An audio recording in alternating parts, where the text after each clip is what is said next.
चलना अनन्या, किसी को उल्लू बनाते हैं। क्या सुकन्या, तुझे तो हर टाइम मस्ती सूझती रहती है। घर चल लेंगे ना, पर पहले किसी को बेवकूफ बनाते हैं। नहीं, बहुत हो गया। उल्टे पुल्टे काम तू करती है और डांट मुझे खानी पड़ती है। और सुन, वो कल पड़ोसन आंटी के साथ क्या किया तूने? क्यों, कुछ कह रही थी क्या? हाँ, मुझसे कह रही थी कि आजा तुझे सबक सिखाती हूँ। बता तूने क्या कहा उन्हें? अरे कुछ नहीं, वो मुझे बहुत खड़ूस लगती है तो मैं उनसे भिड़ गई। और जब उन्होंने मुझसे कहा कि वो मम्मी से शिकायत कर देंगी तो मैंने भी कह दिया कि हाँ मैं भी देख लूंगी, मेरा नाम अनन्या है, अनन्या। इतना कहकर अनन्या गुस्से में सुकन्या को मारने के लिए दौड़ी और सुकन्या अपने घर की तरफ भागने लगी। अनन्या और सुकन्या जुड़वा बहनें थी, देखने में बिल्कुल एक जैसी। उनमें फर्क कर पाना बहुत ही मुश्किल था। कई बार तो उनके माता पिता भी उन्हें पहचानने में धोखा खा जाते थे और इस बात का सुकन्या बहुत फायदा उठाती थी। वो हमेशा कुछ भी शरारत करती तो डांट बेचारी अनन्या को खानी पड़ती। उस दिन भी घर देर से आने के लिए अनन्या को ही माँ से डांट खानी पड़ी। फिर शाम को, मिल गया सुकून तुझे? अरे यार, क्यों इतनी टेंशन लेती है? 1-2 साल बाद हमारी शादी हो जाएगी, फिर तू कहाँ और मैं कहाँ।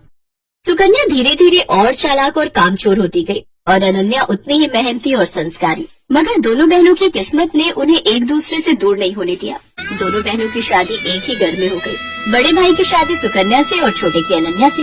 अनन्या को घर का सारा काम आता था, खासकर वो खाना बहुत ही अच्छा बनाती थी, जबकि सुकन्या ने कभी कुछ नहीं सीखा। फिर एक दिन,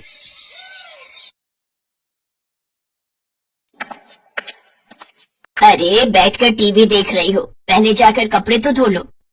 माँ जी, आप अनन्या को बोल दो ना, सुबह से मैं ही तो घर का सारा काम कर रही हूँ, बर्तन धोए और फिर खाना भी बनाया। अच्छा, सॉरी बेटा, मुझे लगा कि वो सब अनन्या ने किया है। नहीं माँ जी, सारे काम मैंने किए, वो तो बस अभी निकली है अपने कमरे से। अच्छा, रुको जरा, अभी खबर लेती हूँ उसकी। सरला गुस्से में अनन्या के पास गई जो झाड़ू लगा रही थी। दिन भर बस टीवी या फिर आराम, अभी कोई टाइम है झाड़ू लगाने का? पर माँ जी। चुप हो जाओ, एक उसे देखो, अपनी बहन को, कितना काम करती है बेचारी। अपनी सास की बात सुनकर अनन्या समझ गई कि उसकी बहन सुकन्या ने उसकी सास को भी बेवकूफ बना दिया है। वो अपनी सास से कुछ नहीं बोली और चुपचाप झाड़ू लगाती रही। बेचारी अनन्या सुबह से शाम तक घर के सारे काम करती, लेकिन फिर भी उसे ही सास की डांट खानी पड़ती। फिर एक दिन, अरे बहू चल, मेरे साथ रसोई में आज मिलकर खाना बनाते हैं। ठीक है माँ जी, आप चलो, मैं आती हूँ। सरला रसोई की तरफ चली गई और सुकन्या सीधी अनन्या के कमरे में।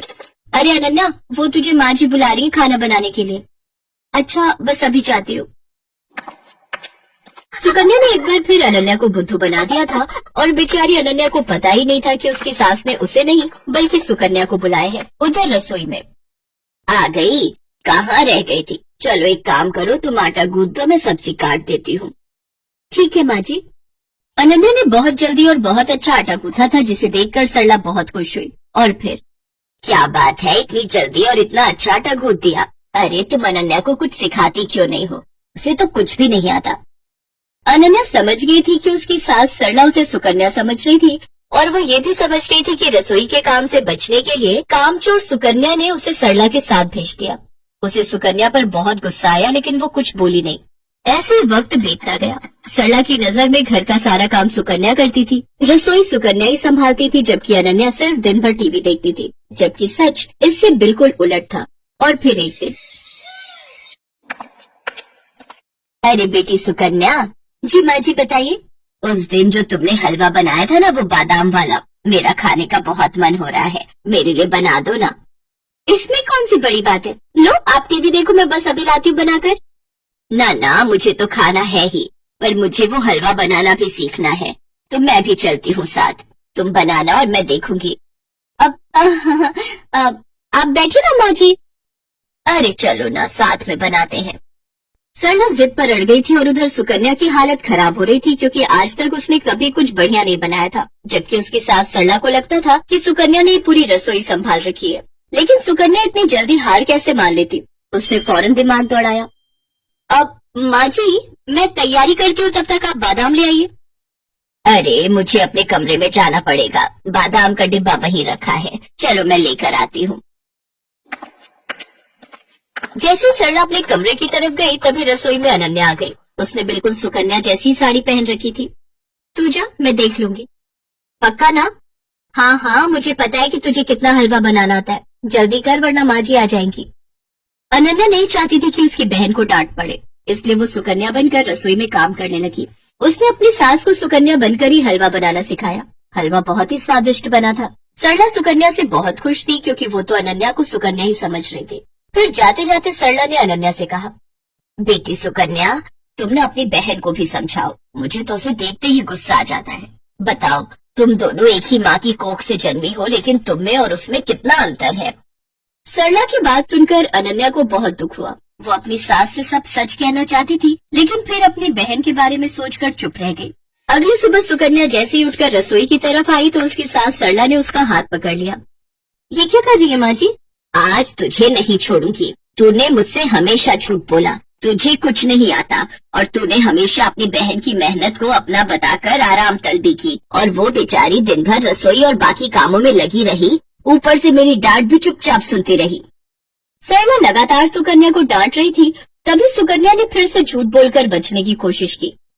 नहीं माँ जी, मैं झूठ नहीं बोल रही, मैं तो खूब काम करती हूँ। कल रसोई में सारा दिन लगाकर आपके लिए हलवा बनाया था ना, तब तो आप भी वही थी। वही थी, इसीलिए सब कुछ जान सकी। तूने हलवा बनाया था तो जरा दिखा अपनी कलाई, जो कल कढ़ाई उतारते हुए जल गई थी। दिखा दिखा ना।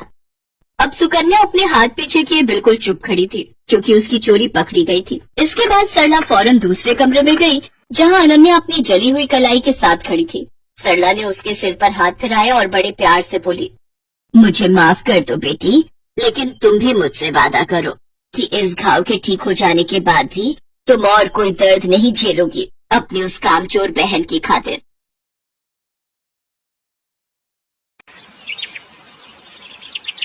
जड़ी बूटी ले लो, बाल बढ़ाने वाली जड़ी बूटी, सिर्फ 5 रुपए में। बाल बढ़ाने वाली जड़ी बूटी सिर्फ 5 रुपए में? जरा देखो तो। सुधा को अपने बाल बढ़ाने थे, उसके लिए अब वो कुछ भी कर सकती थी। उसने बूढ़े आदमी से जड़ी बूटी खरीद ली। उस आदमी ने कहा, इस जड़ी बूटी को जोर जोर से पीसना, पीसने से तेल निकलेगा। उस तेल को सोने से पहले अपने बालों पे लगाना। जड़ी बूटी लेकर सुधा घर चली गई। तभी सुधा जड़ी बूटी पीसकर तेल निकालकर और उसे अपने सर पर लगाकर सो गई। और अगले दिन सुबह नींद से उठने के बाद उसने देखा उसके सर पर जितने भी बाल थे वो सब झड़ गए हैं। सुधा ये विश्वास नहीं कर पा रही थी। कहते हैं लड़कियां लंबे बालों में ही अच्छी लगती हैं, लेकिन सुधा के बाल बचपन से ही छोटे थे, उसके बाल बढ़ते ही नहीं थे। ऊपर से वो सांवली भी थी और दूसरी ओर उसकी बहन राधा के लंबे और घने बाल थे और राधा गोरी भी थी। इसीलिए राधा बचपन में हमेशा सुधा को चिढ़ाती थी, तू तो मेरी सगी बहन नहीं है, तुझे तो माँ और पापा रास्ते से उठाकर लाए थे, नहीं तो तू इतनी बदसूरत कैसे है। ये सुनकर सुधा हमेशा रोती थी। माँ पापा देखो ना राधा क्या बोल रही है, माँ पापा देखो ना। राधा और सुधा की माँ शमिता कहती थी, रो क्यों रही है सुधा, राधा ने कुछ गलत तो नहीं कहा, तू बदसूरत है, तेरे सर पर बाल भी नहीं है, मुझे ऐसी बेटी नहीं चाहिए थी। सुधा का पिता भी उससे प्यार नहीं करता था। सुधा को हमेशा हर किसी से नफरत ही मिलती थी। ऐसे ही बड़ी हुई सुधा हर रोज वो रात को रोती थी और भगवान से प्रार्थना करती थी, हे भगवान कुछ चमत्कार करवा दीजिए, मेरे पैर तक लंबे बाल उगा दीजिए, प्लीज भगवान प्लीज। और इसी तरह सुधा और राधा दोनों जवान हो गए। आज सुधा को लड़के वाले देखने के लिए आने वाले हैं। सुधा आईने के सामने बैठकर तैयार हो रही है। उसके सर पर अभी भी ज्यादा बाल नहीं है।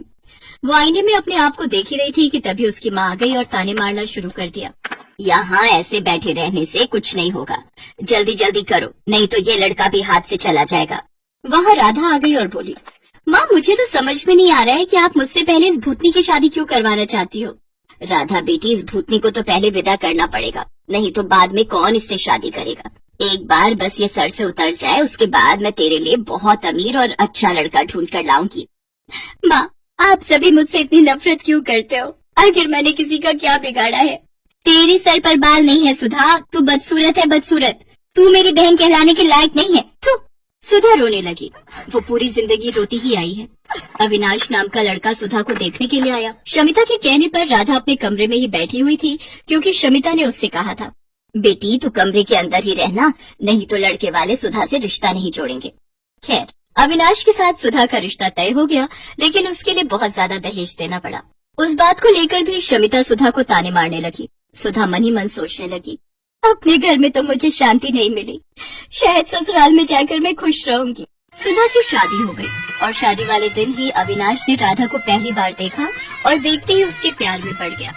यार मैंने इसे पहले क्यों नहीं देखा? कितनी गोरी है ये, कितने लंबे बाल हैं इसके। इससे पहले मिल लेता तो मुझे इस भूतनी से शादी नहीं करनी पड़ती। लेकिन अब कुछ नहीं हो सकता था। सुधा अविनाश के साथ ससुराल चली गई और ससुराल पहुंचते ही सुधा की सास विमला ने सुधा को 1000 काम थमा दिए। रसोई जाओ और सारे बर्तन मांजो, उसके बाद खाना बनाओ और उसके बाद पूरा घर साफ करो। मत भूलना कि तुम्हें इस घर की बहू सिर्फ और सिर्फ काम करवाने के लिए बनाया गया है। ठीक है माँ जी, नहीं भूलूंगी। सुधा बिना थके काम करने लगी। उसकी सास और उसका पति उसके छोटे छोटे बालों को लेकर मजाक उड़ाने लगे। तुम्हारे बाल तो मुझसे भी छोटे हैं सुधा। ये तो पूरी नौकरानी लग रही है। हाँ, मुफ्त की नौकरी। अविनाश मजाक उड़ाता ही गया और एक दिन उसके साथ राधा की मुलाकात हो गई। राधा को अपने लंबे बालों को लेकर बहुत अहंकार था। वो सुंदर भी थी। अविनाश को उससे प्यार हो गया और राधा भी अविनाश को पसंद करने लगी और एक दिन अविनाश और राधा ने शादी कर ली। राधा अविनाश के घर चली आई। ये देखकर सुधा को जैसे सदमा लग गया। राधा, राधा तू मेरे साथ ऐसा कैसे कर सकती है? तूने मेरे पति से शादी कर ली। चुप रह, समझी ना? अविनाश तो तुझसे प्यार भी नहीं करता है, वो सिर्फ मुझसे प्यार करता है। हाँ, ऐसे बिना बाल की औरत से कौन प्यार करेगा? मुझे तो लंबे बालों वाली लड़कियां पसंद है। सुधा बस अकेली चुपके से रोती रही। अगले दिन वो बाजार गई और देखा एक बूढ़ा आदमी जड़ी बूटी बेच रहे हैं। जड़ी बूटी ले लो, बाल बढ़ाने वाली जड़ी बूटी सिर्फ 5 रुपए में। बाल बढ़ाने वाली जड़ी बूटी सिर्फ 5 रुपए में? जरा देखो तो। सुधा को अपने बाल बढ़ाने थे, उसके लिए अब वो कुछ भी कर सकती थी। उसने बूढ़े आदमी से जड़ी बूटी खरीद ली। उस आदमी ने कहा, इस जड़ी बूटी को जोर जोर से पीसना, पीसने से तेल निकलेगा। उस तेल को सोने से पहले अपने बालों पे लगाना। जड़ी बूटी लेकर सुधा घर चली गई। रात को सभी सो गए और तभी सुधा ने जड़ी बूटी पीसकर तेल निकाला और उसे अपने सिर पर लगाकर सो गई। और अगले दिन सुबह नींद से उठने के बाद उसने देखा उसके सर पर जितने भी बाल थे वो सब झड़ गए हैं। सुधा को जोर से रोना आ गया। ये क्या हो गया? मेरे सारे बाल झड़ गए, अब मैं क्या करूं? सुधा जोर जोर से रोने लगी और उसे इस हालत में अविनाश, विमला और राधा ने देख लिया। ये क्या, तू पूरी तरह से गंजी हो गई? छी, मैं देख नहीं पा रहा हूँ तुम्हारी तरफ, मुझे उल्टी आ रही है। सुधा, तुम निकलो यहाँ से। यहाँ तुम्हारी कोई जरूरत नहीं है। तुम इस घर में रहोगी तो इस घर का नाम बदनाम होगा। सभी ने मिलकर सुधा को घर से निकाल दिया। सुधा रोती हुई एक जंगल में चली गई। जंगल में वो एक पेड़ के नीचे बैठकर रोने लगी। उसी पेड़ पर एक पंछी रहती थी। उसने सुधा को रोते हुए देखकर कहा, तुम रो क्यों नहीं हो? सुधा ने उस पंछी को सब कुछ बताया। रो मत, ज्यादातर इंसान बुरे होते हैं, इसीलिए तो हम जंगल में रहते हैं। इस जंगल में सब कुछ है, बड़ी से बड़ी बीमारी का इलाज है यहाँ।